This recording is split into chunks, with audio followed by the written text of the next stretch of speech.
이 시간 우리에게 주시는 하나님의 말씀은 구약성경 사무엘하 18장 1절에서 8절까지 말씀입니다. 하나님의 말씀을 제가 받들어 읽겠습니다.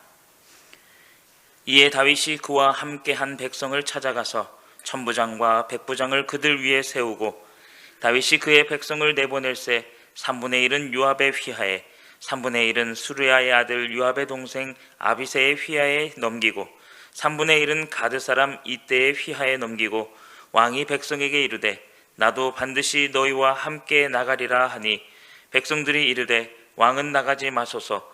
우리가 도망할지라도 그들은 우리에게 마음을 쓰지 아니할 터이요, 우리가 절반이나 죽을지라도 우리에게 마음을 쓰지 아니할 터이라. 왕은 우리 10,000명보다 중하시오니 왕은 성읍에 계시다가 우리를 도우심이 좋으니이다 하니라. 왕이 그들에게 이르되 너희가 좋게 여기는 대로 내가 행하리라 하고, 문 곁에 왕이 섬에 모든 백성이 100명씩 1000명씩 대를 지어 나아가는지라. 왕이 요압과 아비새와 이때에게 명령하여 이르되 나를 위하여 젊은 압살롬을 너그러이 대우하라 하니, 왕이 압살롬을 위하여 모든 군 지휘관에게 명령할 때에 백성들이 다 들으니라. 이에 백성이 이스라엘을 치러 들로 나가서 에브라임 수풀에서 싸우더니, 거기서 이스라엘 백성이 다윗의 부하들에게 패하매 그날 그곳에서 전사자가 많아 20,000명에 이르렀고, 그 땅에서 사면으로 퍼져 싸웠으므로 그날의 수풀에서 죽은 자가 칼에서 죽은 자보다 많았더라. 아멘.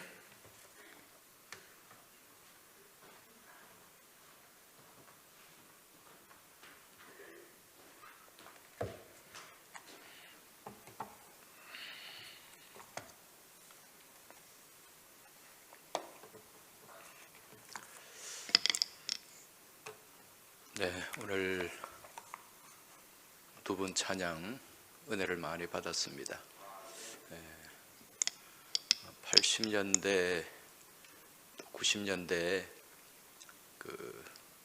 이 복음성가 가수 중에 듀엣으로, 남자 듀엣으로 아주 열심히 활동했던 다윗과 요나단이라는 듀엣이 있습니다. 오늘 두 분의 특송을 들으면서 그 다윗과 요나단이 생각이 났어요. 그래서 제가 새로운 이름을 하나 지어드린다면 다윗과 골리앗. 농담이고요. 아무튼 아주 준비를 잘 해서 또 드린 찬양 하나님 영광 받으신 줄로 믿습니다. 어제가 우리 24절기 가운데 무슨 절기였죠? 농사를 안 지으니까 절기에 큰 관심이 없이 우리가 살아가고 있습니다. 어제가 경칩이었어요. 경칩이 무슨 절기죠? 놀랠 경자에 숨을 칩자죠. 겨울에 이제 겨울 잠을 자던 개구리가 깜짝 놀래가지고 이 봄이 온 이 봄 소식에 깜짝 놀래가지고 깨어나서 팔짝 뛰어오르는 그 모습을 담은 이제 절기가 경칩입니다. 옛말에 우수 경칩이 지나면 얼었던 대동강 물도 풀린다, 그런 말이 있죠. 이제 완연한 봄이 왔다는 그런 말입니다. 이 경칩이 되면 이 개구리가 팔짝 뛰어오르는 그런 모습을 연상하는데, 이처럼 뛰는 모습, 팔짝 뛰는 모습을 담은 영어의 단어가 있죠. 그게 뭡니까? 스프링입니다. 스프링. 봄이 영어로 뭐죠? 스프링이죠. 팔짝 뛰어오르는 그런 모습이 연상되는 단어가 또 이 봄, 스프링이라는 단어인데, 지금 우리 교회에서도, 교회의 절기 가운데서도 우리가 지금 봄을 맞이하고 있습니다. 오늘이 무슨 주일입니까? 오늘 왜 대답 안 하기로 작정을 하셨어요? 오늘이 무슨 주일이죠?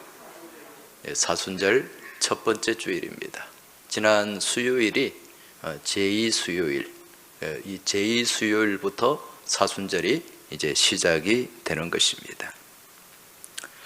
이 사순절은 영어로 렌트라고 해요. 렌트라고 하는데, 이 렌트라는 말은 앵글로색슨어로 랭이라는 말에서 나왔습니다. 이 랭이라는 말이 봄이라는 뜻이에요. 이 봄의 절기라는 그런 의미가 여기에 담겨 있죠. 그래서 어제는 우리 민속 절기로 이 봄을 나타내고 보여주는 경칩이었고, 또 지난 수요일에는 교회 절기로 봄이 시작되는 사순절입니다. 여러분, 이 사순절은 어떤 절기죠? 주님의 십자가를, 주님의 고난을 깊이 묵상하고 그 고난에 참여하는 절기입니다. 그러한 십자가의 고난에 참여함을 통해서 다가오는 부활을 맞이하게 되고, 그 부활을 통해서 우리가 인생의 봄, 영적인 봄을 맞이하게 되는 것입니다. 바라기는 이 사순절 기간을 통해서 더욱 주님과 깊이 교제를 하고, 또 주님과 함께 나아가는 복된 믿음의 모습이 풍성하시길 주의 이름으로 축원합니다. 이와 더불어서 이 사순의 계절에 우리의 신앙이 이 봄, 스프링처럼 한번 다시 새롭게 멋지게 튀어오르고 도약하는 그러한 영적 도약이 이루어지길 주님의 이름으로 축복합니다. 오래전에 제가 흥미있게 읽었던 책 중에 하나가 별처럼 또 별처럼이라는 책입니다. 이 책은 자서전이에요.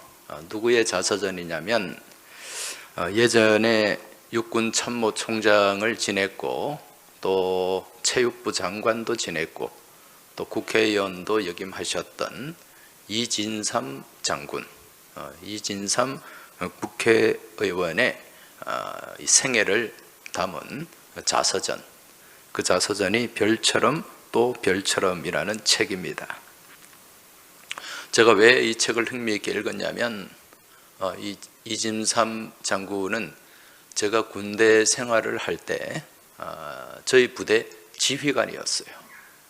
제가 강원도 인제에 있는 3군단이라는 곳에서 군 생활을 했는데, 그때 이 군단을 지휘했던 군단장이 이진삼 이제 장군이었고, 이분이 나중에 다시 영전을 해서 1군 사령관이 되었어요. 별 4개를 달고.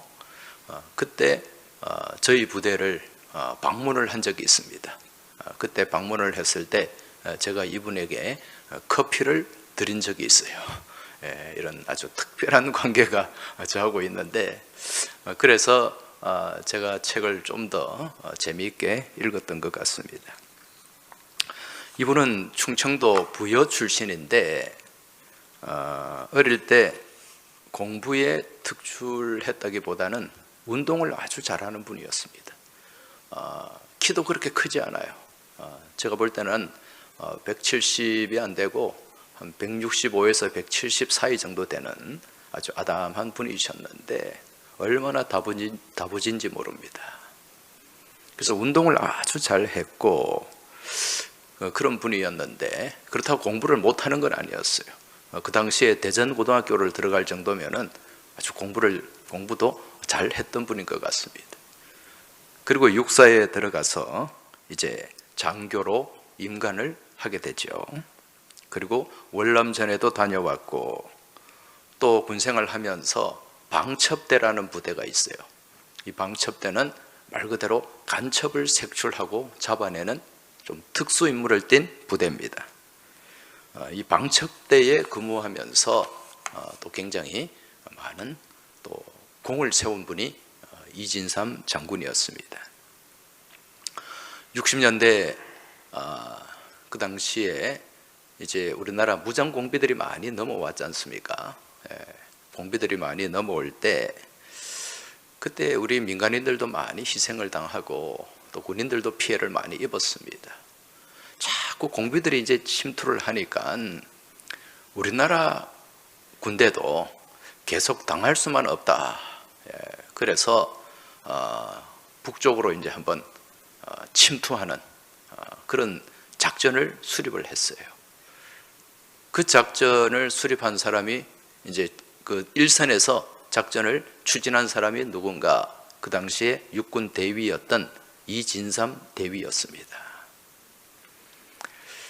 이분이 북한에 넘어가 가지고 북한군 한 30여 명을 사살하고 다시 돌아왔어요.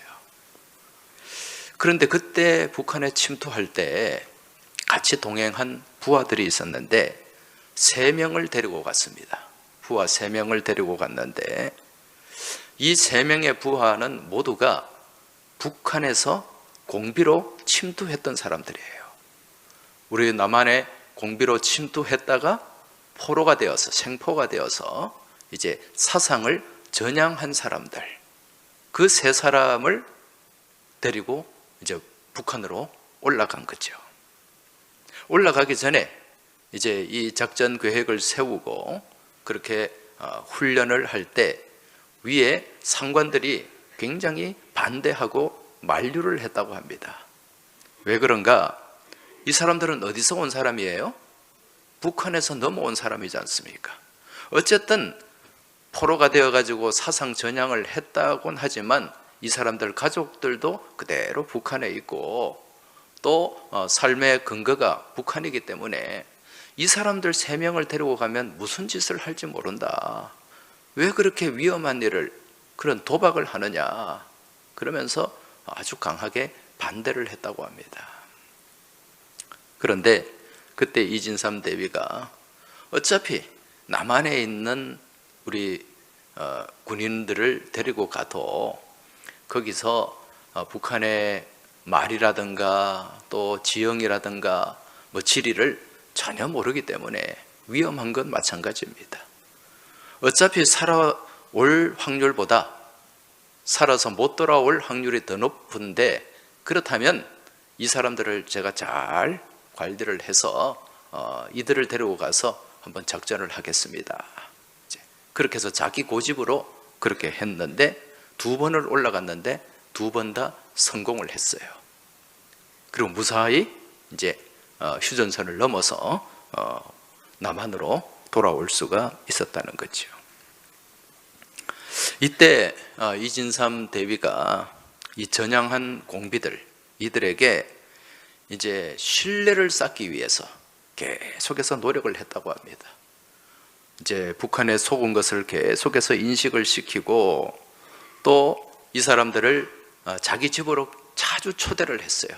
집으로 불러가지고 따뜻한 밥을 해서 먹이고, 그러면서 인간적인 교분, 인간적인 신의를 많이 쌓았다고 합니다. 그래서 그렇게 서로 신뢰가 형성이 되고 신의가 만들어지게 되니까 북한에 올라가서 그렇게 이제 북한에 침투해서 위험한 상황에서도 절대 배신을 하지 않더라는 것입니다. 그래서 2차례의 그 위험한 작전을 무사히 그렇게 이제 치르고 성공해서 다시 돌아올 수 있었다는 얘기죠. 특히 이분은요, 신앙심이 아주 투철한 분이었습니다. 군인 정신도 투철했지만 신앙심도 아주 투철했는데, 이분이 평소에 늘 암송하는 성경 구절이 있었어요. 그 성경 구절은 우리가 너무도 잘 아는 말씀, 시편 23편.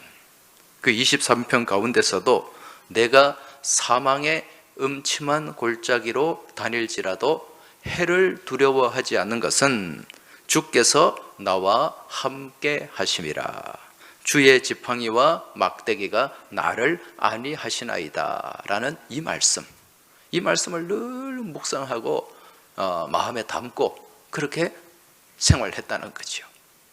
그래서 이 말씀을 붙잡고 월남전에 가서도 또 많은 전과를 올리고 또 무사히 올 수가 있었고, 또 대간첩 작전, 또 북한 침투 작전도 이 말씀과 함께함을 통해서 하나님의 은혜 가운데 성공적으로 무사히 그렇게 성공하고 돌아올 수 있었다는 것입니다. 살면서 많은 사망의 음침한 골짜기가 있었는데 그때마다 이 말씀 붙잡고 의지하며 나아가니까 하나님이 도와주시더라는 것입니다.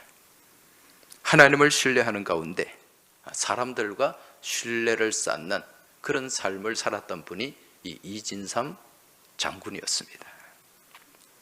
오늘 우리가 읽은 이 본문의 말씀, 이 말씀 또한 이와 비슷한 모습, 장면들이 나타나는데, 여러분 오늘 읽은 이 말씀은 어떤 내용입니까? 사무엘 18장 1절에서 8절까지 말씀을 읽었는데, 이 말씀은 지금 다윗과 그 아버지를 배반한, 아버지를 향해 반란을 일으킨 압살롬, 이 다윗의 아들이 있죠. 압살롬과의 지금 전투를 기록한 말씀이에요. 오늘 이 말씀을 보면 다윗이 굉장한 어려움에 처해 있었는데 이 부하들과의 신뢰 가운데 이 어려움을 극복하고 마침내 승리를 향해 나아가는 그 모습이 오늘 본문에 잘 기록이 되어 있습니다. 오늘 본문 1절 2절을 다시 한번 보시기 바랍니다. 이에 다윗이 그와 함께한 백성을 찾아가서 천부장과 백부장을 그들 위에 세우고 다윗이 그의 백성을 내보낼새 3분의 1은 요압의 휘하에 3분의 1은 스루야의 아들 요압의 동생 아비새의 휘하에 넘기고 3분의 1은 가드 사람 이때의 휘하에 넘기고 왕이 백성에게 이르되 나도 반드시 너희와 함께 나가리라 하니. 자, 이 말씀 여기에 보면은 이제 다윗이 압살롬의 군대와 맞서기 위해서 이제 군대 조직을 세 부대로 나누게 됩니다. 여기에 보니까 3분의 1은 누구의 휘하에? 요압의 휘하에. 3분의 1은 요압의 동생 아비새의 휘하에. 그렇게 각각 나누어서 지휘를 맡긴 거예요. 여러분, 이 요압이라는 사람은 어떤 사람입니까? 다윗의 측근 중에 측근이죠. 아주 오래된 측근이고 또 용맹스러운 사람이었습니다. 그래서 다윗이 충분히 자기의 군사, 이 부하들 3분의 1을 맡길 수 있는 사람이었어요. 그리고 또 요압의 동생 아비새 또한 마찬가지입니다. 이 아비새 또한 다윗과 오랫동안 함께 했던 사람이고 충분히 다윗이 신뢰할 수 있는 사람이었어요. 그래서 이 사람에게 3분의 1의 군사를 맡기는 것도 아주 문제가 없었죠. 자, 문제는 누굽니까? 이때라는 사람이에요. 이때에게 3분의 1의 군사를 맡겼는데, 여러분 이 이때가 누구입니까? 어떤 사람입니까? 오늘 본문에 이 이때를 어떻게 소개하죠? 가드 사람 이때, 이렇게 나옵니다. 여러분 가드가 어디입니까? 이스라엘 땅이에요? 블레셋 땅이에요? 블레셋 땅이죠. 블레셋 사람이에요. 블레셋에서 이스라엘에 망명한 사람, 넘어온 사람입니다. 그리고 그 기간 동안 그렇게 오래되지 않은 사람이에요. 근데 이러한 사람 이때에게 군사 3분의 1을 맡기는 거죠. 여러분 이건 굉장한 모험 아닙니까? 아주 큰 모험입니다. 사실 그 당시에 이 블레셋 사람들은요 다윗을 향해 아주 특별한 적개심을 가지고 있었어요.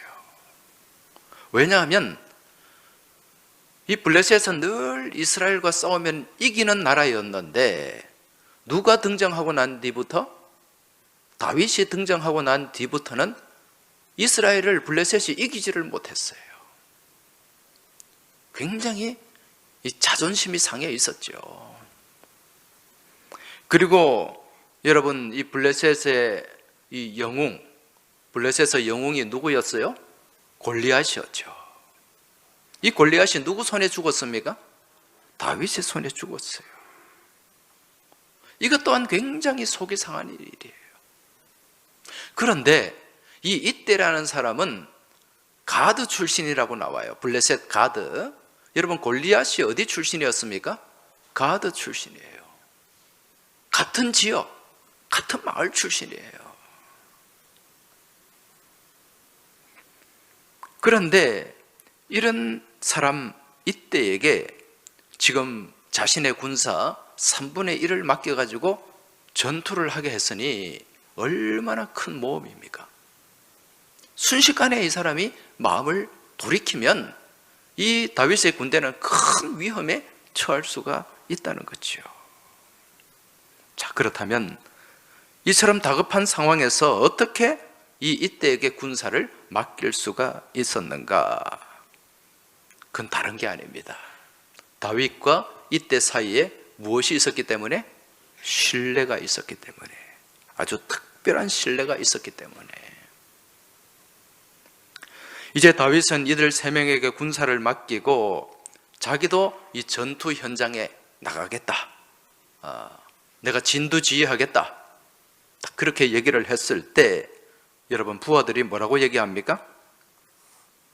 3절 말씀 한번 보시기 바랍니다. 백성들이 이르되 왕은 나가지 마소서.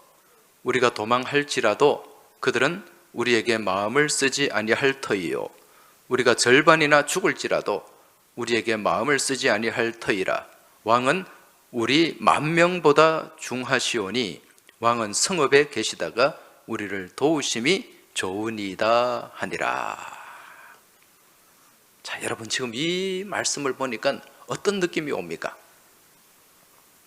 이 부하들이 요압과 아비새와 이때뿐만 아니라 이 여러 부하들이 이 다윗을 향한 마음이 어떠한가, 이걸 우리가 충분히 짐작할 수 있죠. 정말 이 다윗을 지극하게 생각하고 있습니다. 이 다윗과 부하들과의 아주 끈끈하고 돈독한 신뢰가 형성되어 있다는 것, 그리고 부하들이 이 다윗을 정말 지극하게 귀하게 여기고 있다는 것, 이걸 우리가 알 수 있다는 거죠. 이처럼 사람과 사람 사이의 관계를 건강하게 만들어주는 것, 이게 무엇인가? 바로 신뢰라고 하는 것입니다. 여러분, 사람과 사람 사이에서 서로를 불신하게 되면 그때부터 관계는 무너지게 돼요. 그렇지 않습니까? 부부 관계도 어떤 관계가 되어야 됩니까? 신뢰하는 관계가 되어야 돼요. 그래야 그 관계가 건강해지고 그 가정이 건강해지는 거죠. 내 주변에 있는 사람들과, 나와 같이 동역하는 사람들과, 나와 같이 회사에 근무하는 사람들, 그 사람들을 내가 신뢰를 해야죠. 아니, 회사의 사장이 회사의 격리를 맡고 있는 사람을 신뢰하지 못하면 그 돈을 어떻게 맡길 수가 있겠습니까?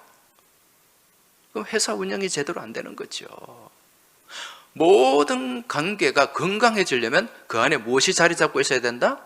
신뢰, 믿음이 자리 잡고 있어야 된다는 거죠. 지금 다윗과 이때의 관계는 표면적으로는 하나가 될 수가 없어요. 다윗은 이스라엘 사람이고 이때는 블레셋 가드 사람, 표면적으로 볼 때는 하나가 될 수가 없지만 그들의 내면에는 무엇이 있기 때문에? 특별한 신뢰가 형성되어 있었기 때문에 서로 하나가 될 수 있었다는 것입니다. 여러분, 이러한 신뢰는 사람과 사람 사이에서뿐만 아니라 하나님과 사람 사이의 관계 또한 견고하게 하는 역할을 감당합니다. 신뢰, 다르게 뭐라고 얘기합니까? 믿음이죠. 이 믿음을 헬라어에서는 피스티스라고 합니다. 피스티스. 예. 이 피스티스라는 헬라어 단어를 라틴어로 옮기면 크레도라는 말로 또 옮겨져요. 번역이 됩니다. 크레도. 예. 옛날에 그 자동차 중에 크레도스라는 자동차가 있었죠. 예. 이게 이제 신뢰, 믿음을 나타내는 단어예요.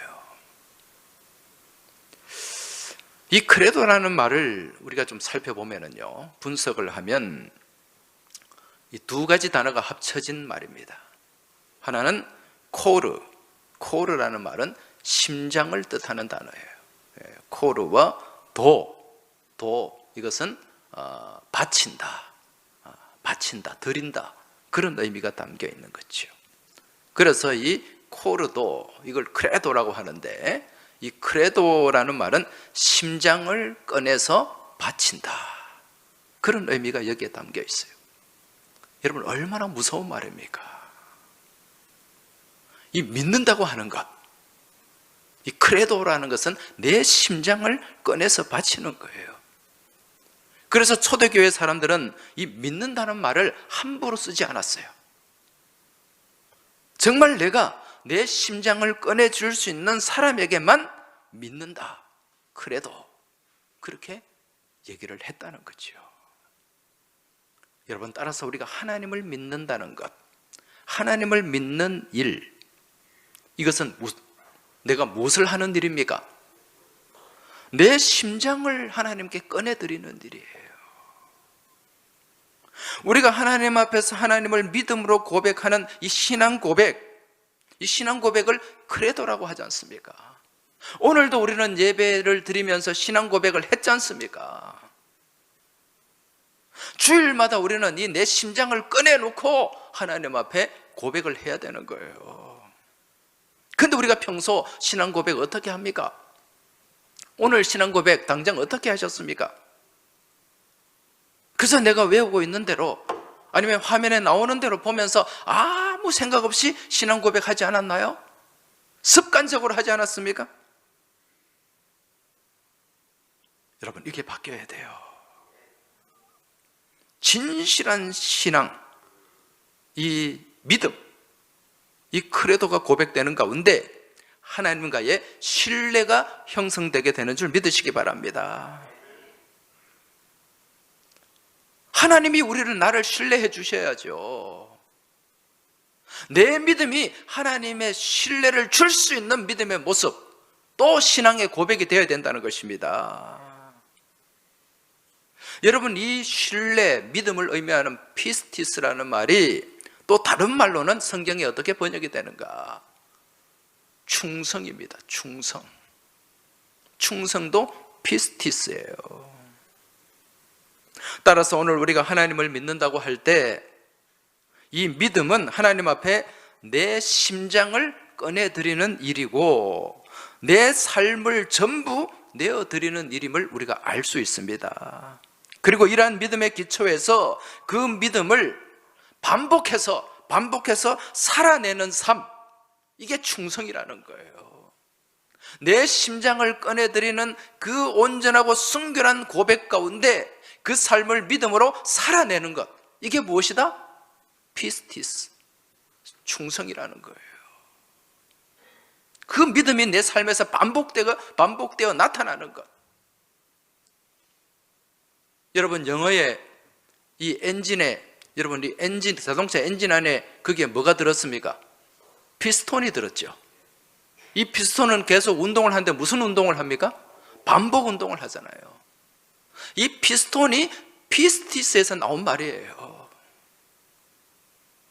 충성이라고 하는 것은요, 계속해서 반복되는 거예요. 내 믿음의 삶이, 내 믿음의 고백이 하나님 앞에 반복되어서 하나님과의 신실한 신뢰가 형성되는 삶, 이게 충성된 삶이라는 것입니다. 지금 다윗을 신뢰하며 다윗을 향해 충성하는 이 백성들, 부하들, 이들 또한 자신의 모든 것을 지금 내어주고 있는 것을 볼 수 있습니다. 지금 이들이 다윗에게 뭐라고 고백합니까? 왕은 우리 10,000명보다 중하시오니. 내 목숨보다 왕이 더 중요하다는 거예요. 여기에 신뢰가 있고 이 가운데 충성이 나타나게 되는 줄 믿으시기 바랍니다. 하나님은 내 목숨보다 더 중요한 분이고, 내가 가진 모든 것을 다 들여서, 내가 모든 것을 다 바쳐서 나아갈 수 있는 분, 만나고 싶은 분, 그리고 의지하고 싶은 분, 그분이 우리 하나님이 되어야 된다는 거죠. 이게 온전한 믿음의 삶이요, 믿음의 모습인 줄 깨달으시기 바랍니다. 그래서 신명기 6장 5절의 말씀에 보면 우리가 하나님을 사랑하고 믿을 때 어떻게 믿어야 된다? 너의 마음을 다하고 성품을 다하고 힘을 다하여 내 하나님 여호와를 사랑하라고 말씀하고 있는 것입니다. 이러한 믿음이 오늘 이 자리에 계신 여러분과 저의 믿음의 모습, 또 믿음의 고백, 믿음의 삶이 될 수 있길 주의 이름으로 축원합니다. 지금 다윗과 함께하는 이 군사들, 이 압살롬의 이 반역으로 인해 가지고요, 정말 정신없이 도망쳤던 사람들이에요. 이 다윗이 그 기드론 골짜기를 맨발로 건너갔습니다. 아들한테 쫓겨가지고. 얼마나 급했으면. 그래서 제대로 전열도 못 갖추고 그렇게 막 도망친 오합지졸들이었어요. 그런데 이들이 지금 광야로 도망쳐 나와서 천부장, 백부장을 세우게 되는데, 이걸 다르게 역으로 생각하면 그 정도로 지휘 체계가 없었다는 것입니다. 그런데 지금 이들이 자신의 주군인 다윗과 함께, 또 그들을 지휘하는 지휘관들과 함께 무엇이 형성되니까? 신뢰가 형성되니까, 피스티스가 형성이 되니까 어떤 일이 일어나는가? 먼저 그들은 서로 신뢰가 형성되니까 마음과 뜻과 성품을 다해서 충성을 했어요. 그렇게 충성한 결과가 어떻게 되는가? 오늘 본문 6절에서 8절 말씀을 한번 보시기 바랍니다. 이에 백성이 이스라엘을 치러 들로 나가서 에브라임 수풀에서 싸우더니 거기서 이스라엘 백성이 다윗의 부하들에게 패하매 그날 그곳에서 전사자가 많아 2만 명에 이르렀고 그 땅에서 사면으로 퍼져 싸웠으므로 그날에 수풀에서 죽은 자가 칼에 죽은 자보다 많았더라. 할렐루야. 지금 이 압살롬의 군대가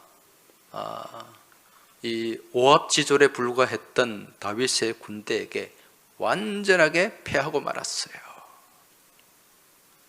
그렇게 패하게 된 이유가 무엇인가? 이들의 군대가 강했기 때문이 아닙니다. 오늘 말씀에 보니까 지리적인 여건 때문에 이들이 전쟁에서 패했어요. 이 성경 지리학자들은 이곳 에브라임 수풀, 이곳은 깊은 늪이 있고 또 가시덤불이 많고 날카로운 벼랑으로 이루어진 지역이라고 말을 합니다. 지금 이곳에서 다윗의 군사들에게 쫓긴 이 압살롬의 군사들이 늪에 빠지고 벼랑에 떨어져서 전멸을 당했다는 거죠. 여러분, 결국 이 전투의 승리는 먼저 하나님을 신뢰하는 다윗과 더불어서 다윗을 신뢰하는 그의 군사들이 하나됨을 통해 이루어낸 믿음의 승리임을 우리가 알 수가 있는 것입니다. 여러분, 우리가 서로를 신뢰하고 그 신뢰를 바탕으로 하나님을 신뢰하는 믿음으로 나아갈 때 하나님이 그 심령 가운데 역사하시고 그 공동체 가운데 역사하여 주셔서 도저히 이길 수 없는 상황이지만 그 상황을 승리의 상황, 역전의 상황으로 바꾸어 가시는 줄 믿음으로 깨달으시기 바랍니다. 그래서 결국 이게 하나님이 이기게 하신 거예요. 신뢰를 바탕으로. 도저히 이길 수 없는 부대가 전력적으로 완전히 열세에 놓여져 있던 다윗의 이 부대가 압살롬의 그 군사들을 이겼다는 것입니다. 여러분, 지금 우리나라에서 멀리 떨어진 우크라이나, 거기서 지금 무슨 일이 벌어지고 있습니까? 전쟁이 벌어지고 있죠. 아주 참혹한 전쟁의 소문이 지금 매일 들려오고 있습니다.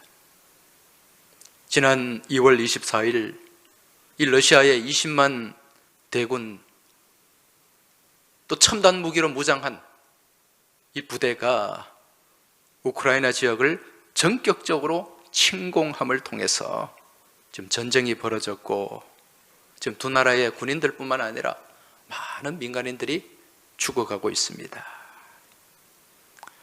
우리는 지금 이 우크라이나 전쟁을 통해서 매우 중요한 교훈들을 얻게 되는데, 그 중에 하나는 내 나라는 내가 지켜야 된다.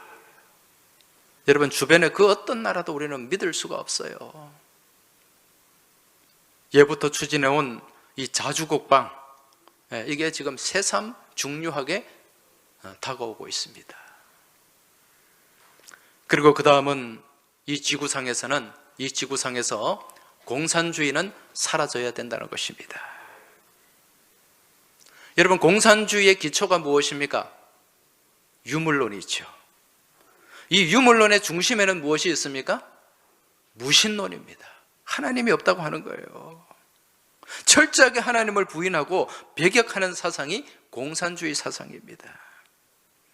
따라서 사람이나 이 집단이나 공동체가 이런 공산주의 사상에 물들게 되면 얼마나 무지해지고, 또 얼마나 흉폭해지고, 또 얼마나 무모해지는가를 우리가 지금 이 전쟁을 통해서 알 수가 있는 것입니다.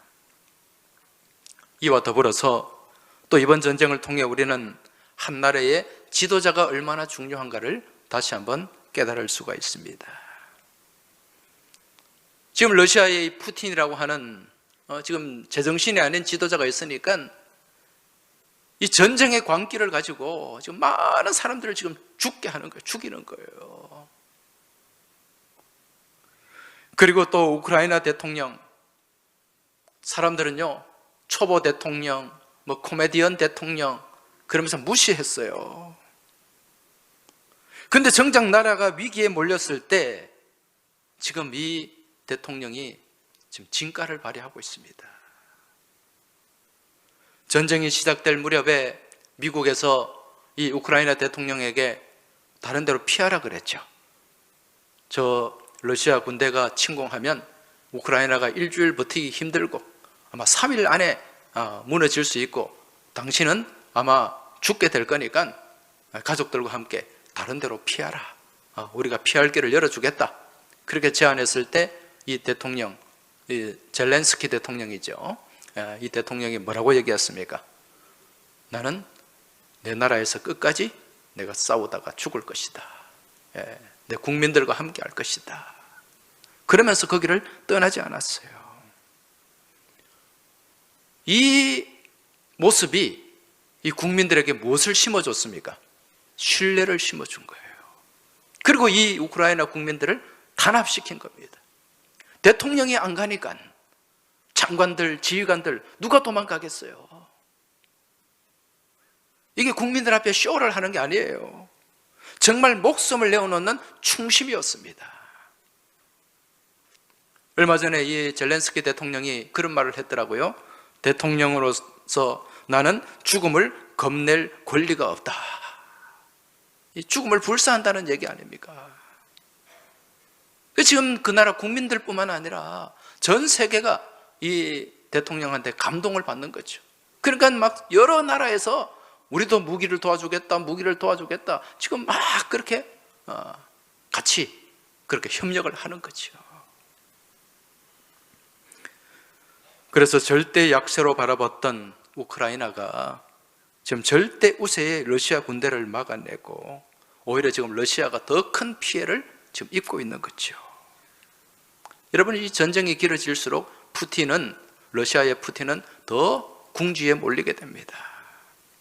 설령 러시아가 이 우크라이나와의 전투에서 이기더라도 전쟁은 이미 졌어요. 이미 전쟁은 우크라이나가 승리를 한 것이죠. 이러한 측면에서 여러분, 이 지도자가 얼마나 중요한가를 우리가 알 수 있고, 오는 수요일 무슨 날입니까? 3월 9일에 대통령 선거가 있죠. 정말 이 나라와 민족을 위해서 헌신할 수 있는 그런 대통령을 우리가 뽑고 세워야 될 줄 믿습니다. 이를 위해서도 우리 교우들께서 같이 기도하시길 바랍니다. 여러분, 지금 우리는요, 세상 속에서 크고 작은 영적 전투, 영적 전쟁을 치르며 살아가고 있습니다. 여러분, 세상 가운데서 벌어지는 그 전쟁, 영적 전투 가운데 우리의 모습을 바라보면 우리는 너무도 보잘것없고 나약한 존재들입니다. 그러나 우리가 하나님을 신뢰하는 가운데 끝까지 충성하는 삶, 충성이 뭐라 그랬죠? 그 하나님을 신뢰하는 믿음 안에서 그 삶을 반복하며 살아가는 것, 이게 충성이라 그랬어요. 이러한 충성하는 삶을 살아갈 때 우리의 싸움은 이미 이긴 전쟁이 되는 줄 믿으시기 바랍니다. 왜 그렇습니까? 이 전쟁은 사람에게 속한 것이 아니요, 누구에게 속한 것이기 때문에? 하나님께 속한 것이기 때문에. 따라서 언제나 하나님을 확실하게 믿고 의지하며 나아갈 때 우리 하나님이 그 전쟁에 선봉에 서시는 줄 믿으시기 바랍니다. 우리 하나님이 우리를 날마다 이기게 하시는 줄 믿으시기 바랍니다. 그래서 우리 삶 가운데 아무리 치열한 영적 전쟁, 아무리 힘든 곤군과 공경이 다가오더라도 우리가 하나님께만 속해 있다면 믿음 안에서 그래도 이 신앙 고백을 가지고 충성하는 피스티스하는 그 삶을 살아내면 언제나 이 승리는 우리의 것이고, 또 그 가운데 믿음이 이기는 삶을 우리가 살아가게 될 줄 믿습니다. 무엇이 이긴다고요? 믿음이 이기게 됩니다. 믿음이 승리의 동력이 됩니다. 믿음이 우리를 이기게 하는 줄 믿으시기 바랍니다. 우리가 이러한 고백을 가지고 한번 찬송하길 바랍니다. 믿음이 이기네, 믿음이 이기네, 주 예수를 믿음이 온 세상 이기네.